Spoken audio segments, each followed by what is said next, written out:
Medina तुल मुनव्वरा में एक खातून थी जिसका तवाज़ुन अक़ली कुछ ठीक नहीं था और लोग उसके पास खड़े नहीं होते थे, क्योंकि जब वो बात छेड़ती थी तो उसकी बात इतनी तवील हो जाती कि लोगों के अंदर हिम्मत नहीं होती थी कि इतनी देर उसके पास खड़े होके उसकी बातें सुने, और उसकी बातें भी उलझी उलझी बातें होती थी। एक दिन हुजूर मस्जिद नबी में तशरीफ फरमा थे तो उसने इशारे से हुजूर को बुलाया। उसकी बात सुनने के लिए हुजूर दरवाजे पे आ गए। तो उसने कहा मैंने आपसे कोई बातें करनी है। तो आका करीम ने फरमाया कीजिए। उसने कहा यहाँ नहीं करनी।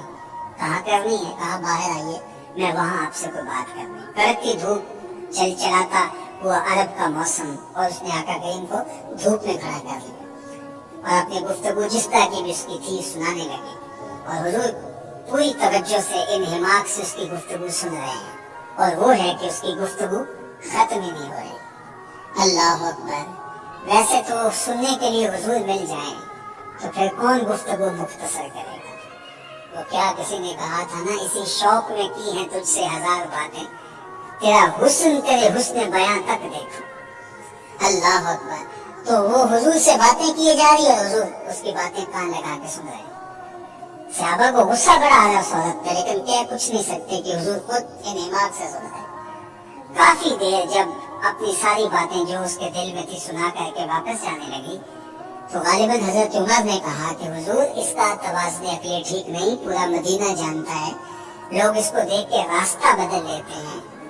आपका कीमती वक्त और नाजुक बदन और ये चलचलाती हुई धूप और कारे नबुवत की अहम जिम्मेदारियां, और आप ऐसी वैसी औरतों की बातें क्यों सुनते हैं? इसकी तो कोई बात सुनने के लिए तैयार नहीं।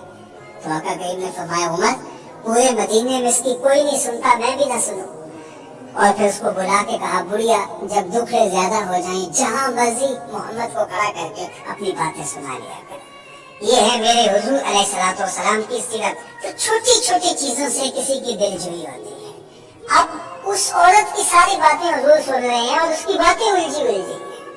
ये आला अक़दार जिंदगी से कहते हैं, हुस्न से कहते हैं, जमाल से कहते हैं, खूबसूरती से कहते हैं।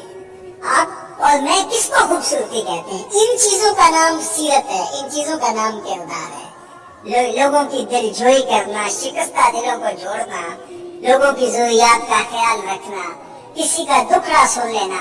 तुम्हारा कंधा अगर किसी को रोने के लिए दस्तयाब हो जाए, कोई तुम्हारे कंधे पे सर रख के रो के अपनी भड़ास निकाल ले, तो इससे और क्या बेहतर मसरफ इस कंधे का हो सकता है।